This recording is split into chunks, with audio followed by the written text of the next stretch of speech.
المقر الجديد لمصالح الأمن الوطني هو نتاج لرؤية ملكية متبصرة أرادت أن يشتغل الساهرون على الأمن في بيئة وظيفية مندمجة.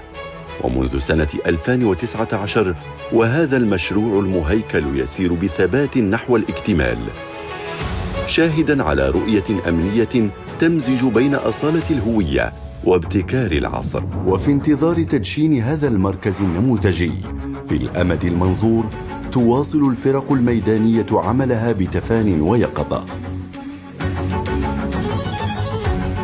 فرق من العمال والمهندسين والتقنيين تسهر دون كلل على ضمان أعلى معايير الجودة والدقة والالتزام.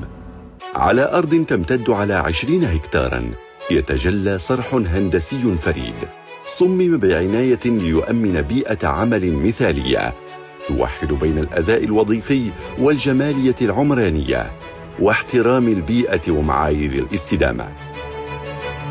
هندسة مستلهمة من التراث المغربي الأصيل، زليج تقليدي يزين الممرات، ونقوش على الجبس والخشب تحكي أمجاد الحرف اليدوية، وثريات نحاسية تبث الدفء في أرجاء المكان. مركز بمرافق عديدة وأجنحة متعددة تحمله روح بيئية ذكية تواكب العصر، تضيء أرجاءه ألواح شمسية، ويحصن بتدابير أمنية دقيقة، كاميرات مراقبة ذكية، وأنظمة استشعار متطورة لمكافحة الحرائق وحماية الأرواح والممتلكات.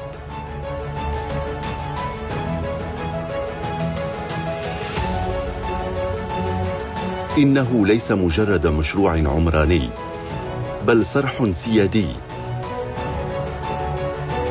يجسد إرادة التحديث الأمني، وعنوان لكفاءة الأمن الوطني، ورمز للتحديث والانفتاح، خدمة للوطن والمواطن تحت القيادة الرشيدة لجلالة الملك محمد السادس نصره الله وأيده.